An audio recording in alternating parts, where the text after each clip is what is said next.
Loyal बंदा चाहिए किसी को, कुछ फ़र्क नहीं पड़ता काइंड ऑफ ऑप्शन, क्योंकि डिवोर्स हमारे समाज में तो डिवोर्स नहीं चलता है। ससुराल वाले अलाउ नहीं करेंगे कि तुम अपने घर में रहते हुए क्यों पढ़ाई नहीं ख़त्म हुई तुम्हारी, तो अब हम क्यों वो बर्डन लेने हैं। लाइक रिस्पॉन्सिबिलिटीज़ मुझे ऐसा लगता है कि 10th के बाद से स्टार्ट हो जाता है, क्योंकि अब कोई पेरेंट्स होते हैं वो बहुत ज़्यादा कंजर्वेटिव होते हैं। I am not blaming any one. Graduation के बेसिस पे पोस्ट ग्रेजुएशन, तो हमारा इंडियन एजुकेशन सिस्टम जो है वो वैसा ही है। तो 10 आपका ग्रेजुएशन ख़त्म हो जाता है। If there will not be any, तुमको पसंद नहीं आया, ऐसा क्या है तुझ में जो तू बाकी सारे लड़कों में खामियां निकाल बैठी है, पक्का तेरा कुछ और चक्कर है। ये लोगों के सजेशंस, आप लोगों के ओपिनियंस, एंड देन मैंने जो बोला आप लोगों को कैसा लगा, each and everything you can comment. Hi guys, welcome back to another video. I am Sujata and I'm welcoming you back to another exciting video. Like it will be a sitting video, but I hope कि आप लोगों को अच्छा लगेगा सुन के मेरी बातें। तो yeah, let's start with it. I hope you all are doing good and staying safe.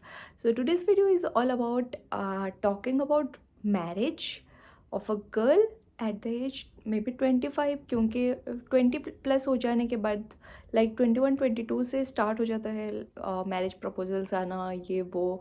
अगर आपने लव मैरिज करने का सोच रहे हो तो हु इज़ दैट लड़का एंड एवरीथिंग। सो वो थोड़ा सा टेंशन क्रिएट करता है। तो I will be sharing with you guys some of the thoughts. Like I am sorry, मैं बहुत ज़्यादा फंबल करती रहती हूँ। तो सम ऑफ द थॉट्स जो कि मुझे फील हुआ है, जो कि मैंने अपने सिस्टर इन लॉ से सुना है, एंड देन मेरे बहुत सारे फ्रेंड्स जो है उनसे भी सुना है कि मतलब क्या रहता है। मैं ओवरऑल बातें करने वाली हूँ। It will not be about my experience only, but I talk on behalf of every girls जो इस वीडियो को देख रहे हैं रिलेट कर पाएंगे। And please let me know in the comment section आप लोगों के सजेशंस, आप लोगों के ओपिनियंस, एंड देन मैंने जो बोला आप लोगों को कैसा लगा, each and everything you can comment anything that comes in your mind while watching this video. So let's start, let's keep it uncut and yeah, let's start. तो सबसे पहले I want to keep the title as marriage thought at the age 25 और 20+ कैसा रहता है। तो सबसे पहले 20+ मतलब मे बी आप जस्ट ग्रेजुएशन ख़त्म करके आए हो, मे बी आप जस्ट पोस्ट ग्रेजुएशन ख़त्म करके आए हो, क्योंकि I guess at the age of 17 आपका ग्रेजुएशन ख़त्म हो जाता है। If there will not be any kind of backlogs, any career gap, then maybe by 21-22 अब पोस्ट ग्रेजुएशन आपका ख़त्म हो चुका रहता है। जो लोग पोस्ट ग्रेजुएशन के लिए परस्यू नहीं करते हैं वो लोग क्या बोलते हैं उसको, some kind of competitive exams, and then वो सब के लिए प्रिपरेशन चलता रहता है। Like IBPS, UPSC, everything. कोई BD करते हैं। देयर आर मतलब बहुत सारे ऑप्शंस है to make your career and everything. तो जस्ट हम अपना जो ट्रॉमा होता है ना, इट्स नॉट ट्रॉमा, बट हम वो फेज से निकल के आते हैं जिधर हमारे पास रिस्पॉन्सिबिलिटीज़ बहुत सारे होते हैं। लाइक रिस्पॉन्सिबिलिटीज़ मुझे ऐसा लगता है कि 10th के बाद से स्टार्ट हो जाता है, क्योंकि आप 10th में अच्छा स्कोर करते हो, फिर आपको 12th में वैसे एडमिशन मिलता है, 12th के स्कोर के बेसिस पे आपको ग्रेजुएशन के बेसिस पे पोस्ट ग्रेजुएशन। तो हमारा इंडियन एजुकेशन सिस्टम जो है वो वैसा ही है। तो आपके दिमाग में हमेशा वो रिस्पॉन्सिबिलिटी रहता है। I am trying to flex my earrings because I am loving it. तो इंडियन सिस्टम ही, एजुकेशन सिस्टम ही वैसा है कि आप स्टार्टिंग से ही अच्छा करते जाओगे तो उसी हिसाब से आपको एडमिशन वगैरह मिलेगा। It won't be about your आपका कितना नॉलेज है, वो सब आपके बुक्स में कितना आप घुस सकते हो, तो उस चीज़ के बेसिस पे है। तो वो सारे रिस्पॉन्सिबिलिटीज़ ख़त्म करते करते, हम पढ़ाई ख़त्म करते करते एंड विदाउट एनी बैकलॉग्स, हाँ वो भी दिमाग में रहता है। एक माइंडसेट भी वैसा हो चुका है कि बैकलॉग्स के साथ कौन क्लियर करता है यार, बैकलॉग्स के साथ तुम कर क्या रहे थे साल भर, क्यों बैकलॉग आया, ये आया, तुमसे इतना भी स्कोर नहीं हो पाया। तो वो सब काइंड ऑफ ट्रॉमा ही है, वो सब काइंड ऑफ स्ट्रेस ही है, बहुत ज़्यादा वो वैसा टाइप फेज रहता है। तो आप लोग समझ जाओ मैं क्या वर्ड यूज़ करना चाहती हूँ। तो उसके बाद क्या होता है कि हम उधर से जस्ट निकल के आए हैं, देन हम सोचने पे है कि इतना टाइम इन्वेस्ट किया है पढ़ाई में तो उसका आउटपुट भी निकलना चाहिए, तो उस हिसाब से हम सोचते हैं कि जॉब करना है या कुछ हायर स्टडीज़ और करना है, कुछ एक्स्ट्रा सर्टिफिकेशंस करने हैं, कोर्सेज करने हैं, कुछ करना है, हम सोचने पे बैठते हैं एंड तभी हमारे पास शादी का ये आता है। सो अभी ये टॉपिक पॉज करके मैं एक अनदर टॉपिक लाना चाहूँगी कि हमारे पेरेंट्स के जो थॉट प्रोसेस होते हैं। कोई कोई पेरेंट्स होते हैं जो बहुत ज़्यादा सपोर्टिव रहते हैं, फ्रेंड्स के हिसाब से रहते हैं, बेस्ट फ्रेंड काइंड ऑफ रहते हैं वो लोग, तो वो लोग आपके डिसीजन पहले सुनते हैं, आपको उतना फ्रीडम दे के रखते हैं। कोई कोई पेरेंट्स होते हैं वो बहुत ज़्यादा कंजर्वेटिव होते हैं। I am not blaming any one. अगर मैं किसी के इमोशन को ये कर रही हूँ तो I am really sorry about that, but जो मैंने जितना एक्सपीरियंस किया है मैं उस हिसाब से बात करूँगी। तो कोई कोई पेरेंट्स रहते हैं जिनको बहुत ज़्यादा कंजर्वेटिव रहते हैं कि अब पढ़ाई हो गई, उनके हिसाब से पोस्ट ग्रेजुएशन तक आना भी बहुत बड़ी बात है। मतलब उतना पढ़ाई नहीं करते हैं लड़कियां, आज भी ऐसे लोग हैं। तो उस हिसाब से अब बहुत कर लिया, अभी शादी कर लो, क्योंकि लड़कियों का जो लाइफ जर्नी रहता है उसका एंड पॉइंट शादी ही है। I also agree with that कि एक ना एक दिन शादी करना ही है, but what about the thought process of that person जिसको आप प्रेशराइज कर रहे हो शादी के लिए? अभी वो फिलहाल रेडी है भी या नहीं? How it feels to start a new journey with new people? Like आप 20-22 साल से किसी और के साथ रह रहे हो, लोग अलग है, तुम्हारे अपने हैं, उनको छोड़ के कहीं और जाना इज़ नॉट, इतना क्विक डिसीजन लेना तो पॉसिबल ही नहीं है, राइट? तो मतलब इतनी जल्दी लेना पॉसिबल ही नहीं है, लेकिन आप थोप देते हो उस चीज़ को।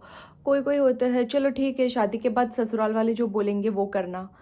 तो बहुत सारे टाइप पेरेंट्स होते हैं, तो कभी उस सब थॉट प्रोसेस के बीच में लड़कियां, हम लोग जो होते हैं वो पिस जाते हैं, वो फंस जाते हैं कि भाई इसमें मेरी क्या गलती है? लाइक उनको रिलेटिव्स के टेंशन्स रहते हैं कि वो लोग बोल रहे हैं कि अब तो शादी करवा ये लो। ये मेरा पर्सनल एक्सपीरियंस भी है, तो we will talk about this another day. But अभी शादी करा ये लो, क्यों उसको बिठा के रखना? उसको पढ़ाई करनी है तो ससुराल में भी जाके पढ़ाई कर सकते हैं, लेकिन व्हाट इफ़ ससुराल वाले अलाउ नहीं करेंगे कि तुम अपने घर में रहते हुए क्यों पढ़ाई नहीं ख़त्म हुई तुम्हारी, तो अब हम क्यों वो बर्डन लेने जाए? क्योंकि सारे ससुराल वाले शायद उतने सपोर्टिव होते नहीं हैं, सारे इन लॉज। तो कहीं भी जाओ मरवाना लड़की को ही है। तो parents, society, relatives, they need to think about this कि हमारी भी ही बच्ची है। रिलेटिव्स को तो सबसे पहले ये सोचना चाहिए कि हमारे पास भी एक लड़की है, हमारे बच्चे को अगर आगे जाके इतना सब कुछ फेस करना पड़ेगा तो उसका क्या, हम किसी और को पॉइंट आउट करने से पहले हमको वो सोचना चाहिए। रिलेटिव्स को सबसे पहले ये चीज़ सोचना चाहिए before pointing out at any girl, any girl, any girl, कोई भी हो, तुम्हारे फैमिली से हो, पड़ोस से हो, कोई भी हो। तो before pointing out at someone, पहले खुद के बारे में सोचो, खुद के बच्चे के बारे में सोचो, आगे जाके उसको भी ये सब कुछ सफ़र करना पड़ सकता है। तो इतने सारे थॉट प्रोसेस पे ना लड़कियां हमेशा फंस जाते हैं, पिस जाते हैं, फिर मैरिज प्रपोजल्स आना चालू हो जाता है और हो जाते हैं। आप किसी को रिजेक्ट करने जाओ तो आपको 100 रीजंस देना पड़ता है पेरेंट्स को, फैमिली को, कि क्यों आप मना कर रहे हो? आपको ऐसा क्या चाहिए भाई कि ये लड़का तुमको पसंद नहीं आया? ऐसा क्या है तुझ में जो तू बाकी सारे लड़कों में खामियां निकाल बैठी है? पक्का तेरा कुछ और चक्कर है, ये है वो है। So try to find it out, क्या चक्कर है, क्या है उसके दिमाग में, एक सोबर वे में फाइंड आउट करना ट्राई करो।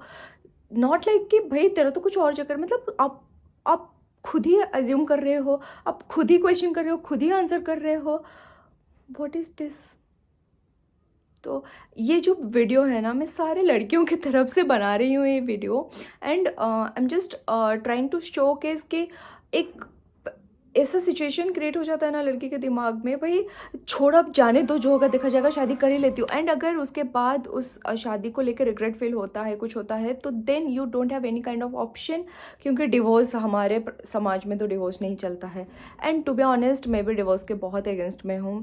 क्यों किसी रिश्ते को इतने आसानी से कैसे तोड़ने देना है, तो मैं ये सोचती हूँ। तो कुछ भी कर लो यार, शादी करने से पहले 10 चीज़ें, शादी के बाद 10 चीज़ें, क्योंकि लड़के को कुछ नहीं होता है, लड़कों को कहीं जाना नहीं रहता, कुछ नहीं करना रहता, लेकिन लड़कियों को बहुत कुछ सेक्रीफाइस करना पड़ता है। So the sole motto of this video was कि आप जिसको प्रेशराइज़ कर रहे हो, कुछ कर रहे हो, तो वो भी एक इंसान ही है।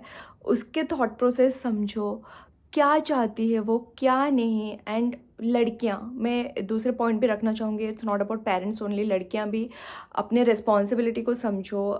इट्स हार्श रियलिटी कि हमको एक ना एक दिन शादी करनी ही है। ये मुझे समझने में भी कभी टाइम नहीं लगा था, लेकिन हाँ, हमको समझना पड़ेगा कि एट द एंड हमको शादी करनी ही है। तो we need to plan out our things कि मेरे को पढ़ाई कितने तक ख़त्म करनी है, then what about my job, what about my career, then मुझे कैसा लड़का चाहिए। If you are going to have love marriage और अरेंज मैरिज, अब अगर लव मैरिज करना है तो आपको कितने मतलब कौन से एज तक आपको वो लड़का डिसाइड करना है। आपको अपना, अगर लव मैरिज करना है तो आपको रिलेशनशिप कैसे मेंटेन करके रखना है सो दैट वो शादी तक आए, टिके वो रिलेशन। देन आप अरेंज मैरिज करने वाले हो तो आप मम्मी पापा से, अपने पेरेंट्स को वो चीज़ बता के रखो कि आप कैसा चाहते हो इंसान। आप, ये सबका इंडिविजुअल चॉइस है, किसी को पैसा वाला लड़का चाहिए, किसी को लॉयल बंदा चाहिए, किसी को कुछ फ़र्क नहीं पड़ता लेकिन लड़का पैसा वाला होना चाहिए। तो just be frank with your parents कि मुझे क्या चाहिए क्या नहीं, पहले मेरे बात समझो, उनके साथ बातें शेयर करो, कम्युनिकेट करो, अपने कज़न्स के साथ शेयर करो, मतलब जो सिबलिंग्स के साथ शेयर करो, जो मम्मी पापा को समझा सके कि आप क्या चाहते हो। And parents, please don't pressurise for anything. लड़कियां हैं, हम समझ जाते हैं कि हमारी रिस्पॉन्सिबिलिटी है वो चीज़, but we just need some time for ourselves also, क्योंकि हमें भी प्रोफेशनली एंड पर्सनली दोनों साइड से मैनेज कर के चलना पड़ता है। किसी किसी को कॉम्पिटिटिव एग्ज़ाम्स के वजह से बहुत टाइम चला जाता है, उसके बाद उनको जॉब लग पाती है, उसके बाद जाके वो शादी करते हैं तो 10 चीज़ें और सुनने को पड़ता है उनको। तो I am just trying to let you know guys के फोर्स मत किया करो किसी चीज़ के लिए। हम समझ जाते हैं, हमको प्यार से समझाओ, हम समझ जाते हैं। एंड या विद दैट वीडियो, एक्चुअली ये बहुत लंबा टॉपिक है, इस पर डिस्कस करने जाएंगे तो बहुत सारी चीज़ें निकलेंगी। बहुत सारे लोगों को मेरे थॉट प्रोसेस सही नहीं लगेंगे, उनके ओपिनियंस कुछ अलग रहेंगे।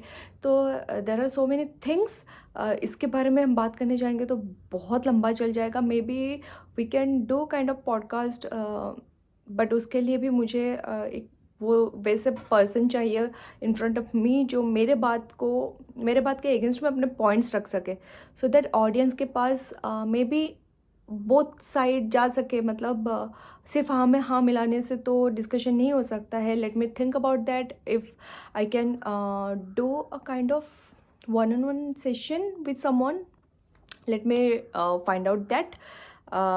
इफ़ पॉसिबल हुआ तो मैं और एक वीडियो बनाना चाहूँगी, उस मतलब बनाऊँगी इसके ऊपर।